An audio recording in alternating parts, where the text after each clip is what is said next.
Quiconque goûte cette salade en demande la recette. On va mélanger les ingrédients et mettre au four. Alors, dans un saladier, casse 3 œufs. Ajoute 100 g d'huile, 200 ml de lait, du sel et mélange bien les ingrédients au fouet. C'est une recette rapide, facile et super savoureuse. Voilà. Ensuite, on va ajouter 2 tasses de farine de blé. C'est ça. On va bien remuer le tout, encore une fois, et toujours avec le fouet, en ramassant bien la farine sur les bords.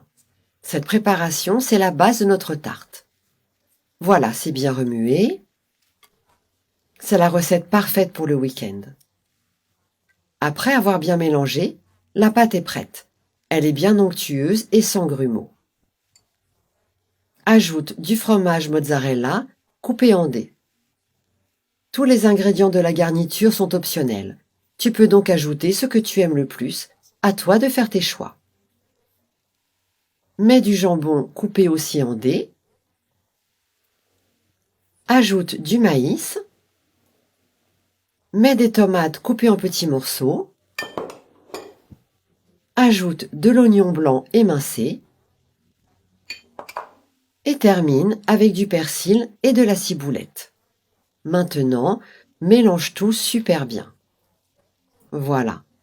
Notre tarte, en plus d'être savoureuse, est super colorée.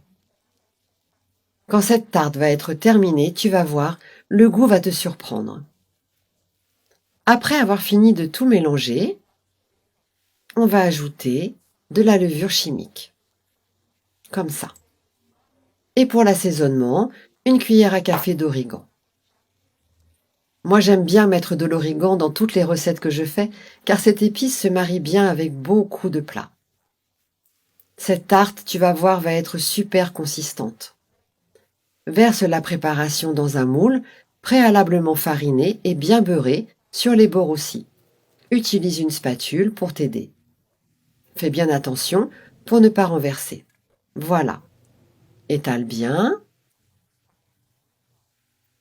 Et on va ajouter encore quelques morceaux de fromage coupés en dés sur la pâte. Comme ça. Si tu le souhaites, tu peux mettre une autre sorte de fromage, si tu préfères un autre goût. Remets aussi du jambon, coupé en dés aussi. Et termine en ajoutant du maïs et des tomates coupées. L'oignon blanc, bien sûr, est indispensable. Et on finalise avec du persil, de l'origan. Tu fais cuire à 320 degrés pendant 45 minutes. Cette tarte est merveilleuse. On y goûte? Découpe des bonnes parts et utilise une spatule pour pouvoir servir sans renverser. Tu dois vraiment essayer cette recette. Bon appétit!